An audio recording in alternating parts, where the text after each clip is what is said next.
ಉಡುಪಿಯ ಶ್ರೀಕೃಷ್ಣ ಮಠದಲ್ಲಿ ದೀಪಾವಳಿ ಹಬ್ಬದ ಅಂಗವಾಗಿ ಜಲಪೂರ್ಣ ಹಾಗೂ ಎಣ್ಣೆ ಶಾಸ್ತ್ರವನ್ನು ಮಾಡಲಾಯಿತು.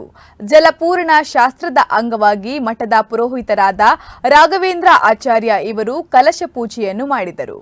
ಪರ್ಯಾಯ ಶ್ರೀ ಪುತ್ತಿಗೆ ಮಠದ ಉಭಯ ಶ್ರೀಪಾದರ ಉಪಸ್ಥಿತಿಯಲ್ಲಿ ಜಲಪೂರ್ಣವನ್ನು ಮಾಡಲಾಯಿತು. ಮರುದಿನ ಬ್ರಾಹ್ಮಿ ಮುಹೂರ್ತದಲ್ಲಿ ಕೃಷ್ಣ ಮಠದ ಚಂದ್ರಶಾಲೆಯಲ್ಲಿ ಪುತ್ತಿಗೆ ಉಭಯ ಶ್ರೀಪಾದರು ಗಂಧೋಪಚಾರದೊಂದಿಗೆ ಎಣ್ಣೆ ಶಾಸ್ತ್ರವನ್ನು ಮಾಡಿದರು. ನೆರೆದಿದ್ದ ಭಕ್ತರಿಗೂ ಎಣ್ಣೆ ಶಾಸ್ತ್ರವನ್ನು ಮಾಡಲಾಯಿತು.